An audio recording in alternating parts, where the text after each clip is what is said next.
Hi, welcome to another episode of The Secrets of Main Street. And also I'd like to say happy Cinco de Mayo for everybody. So we're here today with the episode 2, talking about the Gloucester Writers Center. So my name is Barbara Keown, and I'm delighted to be the host of today's show. We're going to take a deeper dive into another Main Street institution, the Gloucester Writers Center.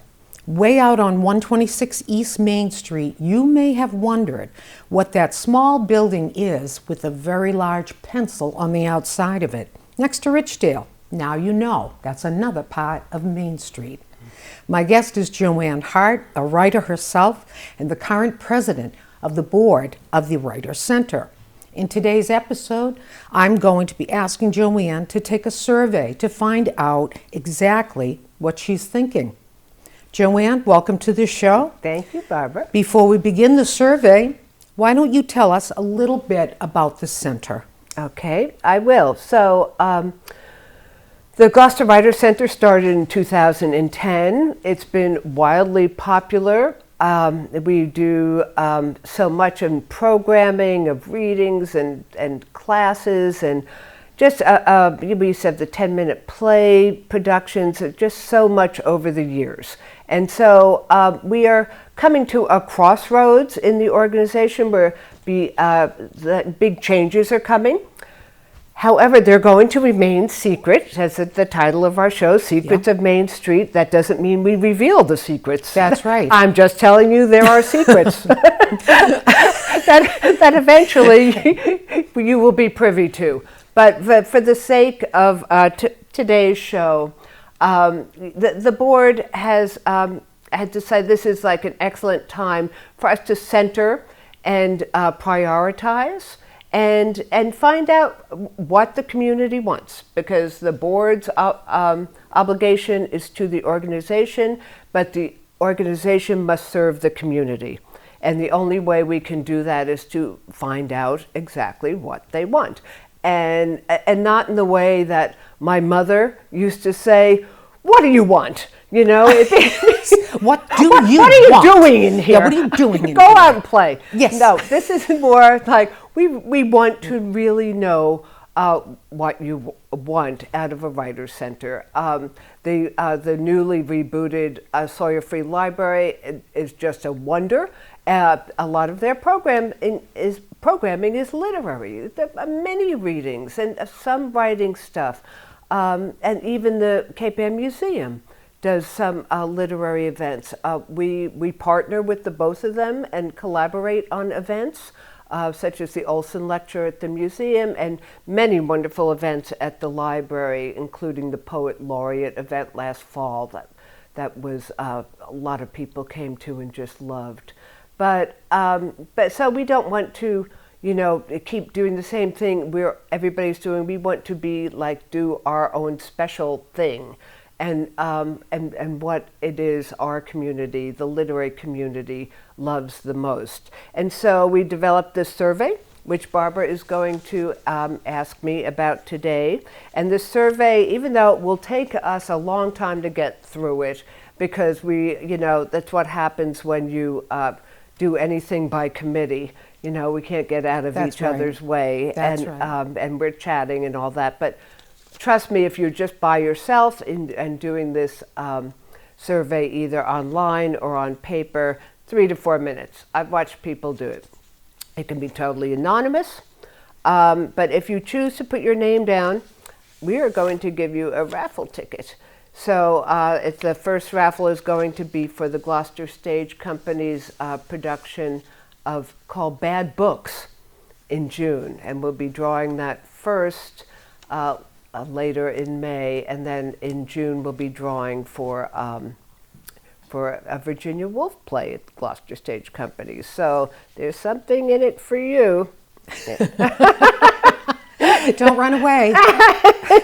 A year's supply of turtle wax. I don't know. Okay, so are we ready for the survey? We are ready for the survey. Okay. Have you ever attended a Gloucester Writers Center event, such as a reading or fish tales, or joined one of our classes or workshops? Yes, I have. I've done all of those, and I'd just like to say that you don't need to have done any of those things to fill out this survey. Excellent. Yeah. The Gloucester Writers Center has offered many different types of programs over its 16 years. Please pick those that interest you the most. So let me begin with the list that we have. All right. If you want to do the list, I'll tell you my top 3 when you're You've done. got it. Okay. Okay.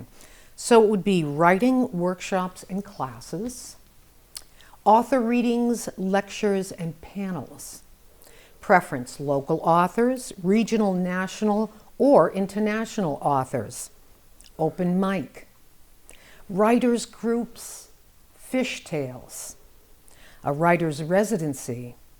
Book discussions, educational programs, i.e. literary walks, college essays, poets in the schools. Publishing programs. Writers' conference. Dramatic productions. Other, which would be like murals, archived videos, or live streaming of events. So out of those, what 3 hit you the most? Though Okay. I'm sure there are many. So I'm going to do choose 3, although people be welcome to choose as many as they'd like.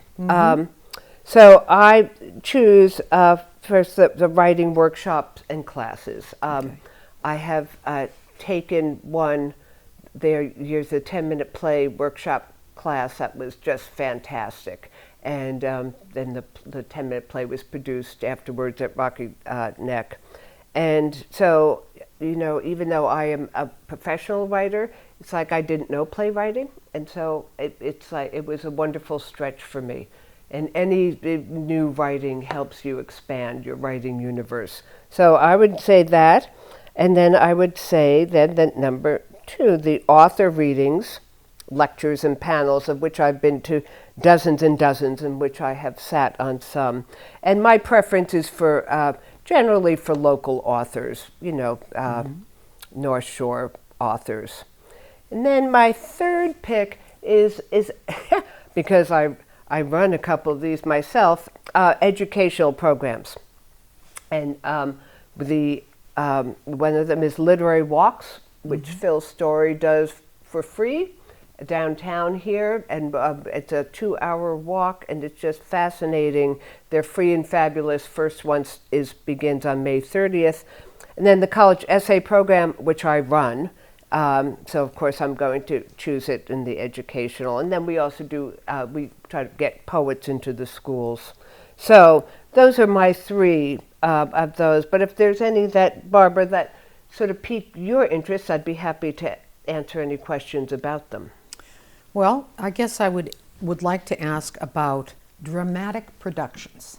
Dramatic productions, that is the 10-minute plays that the wonderful Linda Robinson did. I was just going to say, so who did that first 10-minute play? Yeah, that was Linda Robinson ran these classes for years. They were wonderful. And then she would then produce them, and they'd be staged at Rocky Neck Cultural Center, and they were just a marvel, and they really opened my eyes about playwriting. We have now Peter Littlefield teaches playwriting at the Writers Center, and we all love him too, and I will probably end up in some class of his at some point. And these are people with substantial backgrounds in this, correct? Very, very. Oh my gosh, yes. Both Linda and Peter are professionals in their field, but they live locally and want to give back to the community. And many professionals just want to share what they know. And I think that's an excellent. And for those that you don't know, these people have been on television, have done programs that you've seen regular. I believe Linda might have been on a law program, and so forth. So it's interesting because these are people that you actually pass by in the market basket. You don't even know that they're and these on classes television. are pretty cheap.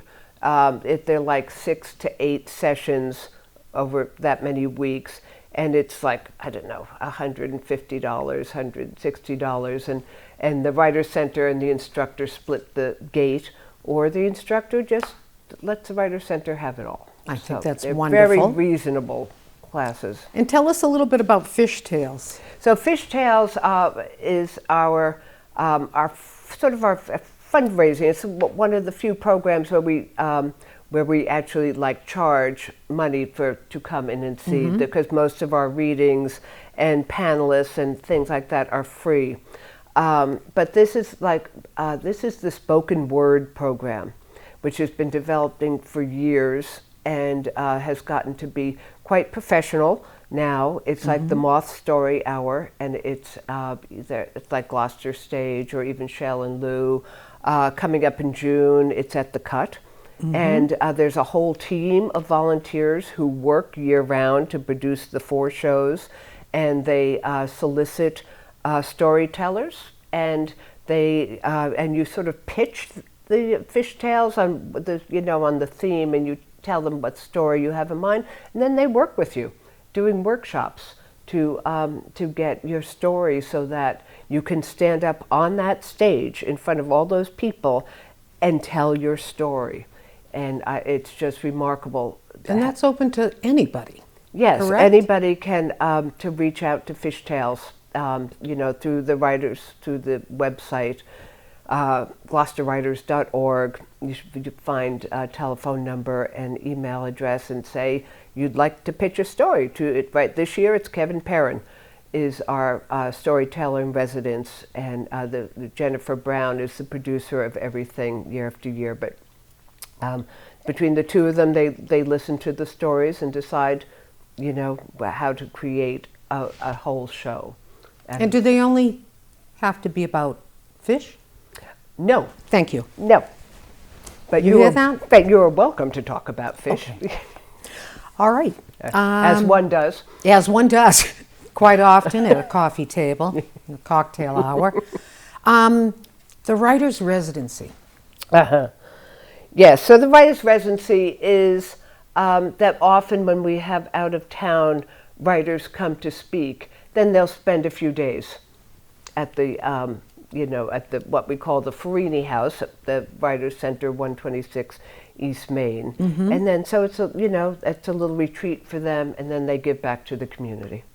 That must be wonderful. Yeah. How was the last one that you did? Did you get a good turnout for that? For whoever was here last summer, you know what? I'm ashamed to say that it's almost always poets, and Yes. and I'm just very poet naive, and Yes. That's a lovely way of putting it. Poet naive, because it's not like you hate mimes or you hate poetry, right? You just poetry naive. Yeah. So the names don't come back to me as easily as other writers would. Okay. Ed Sanders was there. Okay. Okay. All right. That sounds wonderful. One name. One name. There was only one name I needed. And I just want to ask a little bit about the other, which is murals, archive videos, or live streaming events. Right. So you've seen downtown Yes. the beautiful murals that are on the walls going between Roger and West Main Street. And so we raise the money for that and hire an artist and to do those murals. And then things like the video streaming, it's like so people can watch events from home. So we record. That's fabulous. For people to watch, at some other time, and we're trying to do live streaming. But I had no idea that you were involved in the murals that you see around town, because I see they're popping up all over the place. Yes, we get grants. That's wonderful. Yes, I'm ready for that. Yeah, to beautify the city. So the Gloucester Writer Center is considering a membership program. That would involve an annual fee in exchange for the benefits such as discounted classes, special events, or member announcements in our e-blasts. If the Gloucester Writer Center offered memberships on a sliding scale, would you consider joining? I would definitely consider joining. Most writer centers around the country, in fact, are on a membership basis. And so there's a lot of, we wouldn't have to invent it from scratch. It would be a sliding scale. And from what we see of writer centers our size, the membership fees are like $50, $75 a year. And then they would give you discounts and first chance to sign up for classes and things like that. And then when you publish a book, we put it in the newsletter. So that's great because you actually have a community that can also be part of your social media. That's right. And then they would feel, if they feel as if they belong to the Writers Center. Exactly. Yeah. Exactly. So that's what we want. And do you think, have you found through your studies, have you found that most Writers Centers benefit from a membership, and why that is? Yes. So because I think people feel more committed to it. This Writers Center, founded in 2010, the founders and the early board felt strongly that memberships would be alienating and would not be inclusive. Right. And so they felt strongly that there should be no memberships. But we have gone back to original people and discussed the whole thing, and most don't even remember. Right. How that they felt that there Yes. shouldn't be, because we believe that that not having a memberships has actually made it more exclusive. That people don't feel like they belong. They Right. don't know who's there, Right. and so feel like it could be exclusive. Whereas to be a member of it, you just sign up, pay your $50 or the sliding scale, and you're in. And Right. so we don't. They don't have to wonder if they can be a part of the Writers That's Center. right. You don't have to wonder whether you could be a part of it, and at the same time, when you flip the coin, it helps the center, because if it were just a case of people just walking in now and then, Right. the problem is that this is also a place that requires a lot of volunteerism. And so you can't just ask somebody at the door, would you please, stand here and take the tickets. That's why the memberships are there, is so that we can organize, coordinate who we have on staff to help out. So I think the membership is a great idea. Yeah. And in order to continue offering free events, the Gloucester Writers Center is considering reducing staff hours and inviting community participation. If the Gloucester Writers Center moved to such a model, would you want to volunteer? Volunteer work might include fundraising, newsletter, office work, or help with events. What do you think? Well, I already volunteer. That's right. That's right. So for me, it's a no-brainer. I'm already doing it, and there's many people who just want to be involved. Right. They especially that retirees want to, give back to the community, and they're interested in writing and writers. At that point, many of them want to write their memoirs, or for their stories for their family, and so they want to be an active part. And so we would want to have, looking to see if there's enthusiasm for that, and then we would have like a volunteer coordinator to make sure. All right, not to mention that you would meet new people. And that's the point, is to stay engaged for as much in your life as you possibly can. Yeah. Have you ever had a case of volunteers being picky about their job? No, that's never happened. Everybody's pretty much... Yes, and there hasn't been a lot of volunteers doing specific jobs. We just people called as necessary, but we'd like to make it more regular. There you go. Yeah. So you don't have to do a particular job. You can still volunteer. Yeah. Do you consider yourself a writer in any sense of the word? I do. Yes. Yes, I do. Could that have anything to do with, what's it now? Four books you've published? Five books she's published. Yes. You want to name those books? Oh, no, they can... Pshaw. But when you look on the website, I'm sure there'll be something written there. Yes, and so, so we just list all the different types, and we are very open to, we've got all the fiction and nonfiction. I write fiction, I write nonfiction, I write memoir, I do many different types of writing. I write drama. I don't do poetry. I've written one poem in my life. But there's also an other category. And I really people should be, really, this is your wish list. If you want to write YA, young adult, or children's, screenwriting, songwriting, Barbara, Barbara, you could teach a songwriting class. We should talk about that. Barbara is Thank you. a songwriter. I think she should come to the Writer Center and teach songwriting. You come, if the wish list, you want to learn about limericks, put it down. Op-eds, we have in the past done workshops for how to write an op-ed, how to write postcards to your legislator, social justice type issues and how to make that effective. And then I have a friend, Grace Schraft. Yes. Yes, Grace Schraft has said that she would like to come and do a class on how to write an obituary. Oh, it's not. I rest my case, and that wasn't a pun. No, that's a truly wonderful idea. It is a You wonderful understand? idea. Grace used to write the obituaries for the Gloucester Daily Times. Get She's out. taken. I swear to God, she did. And so she knows a great deal.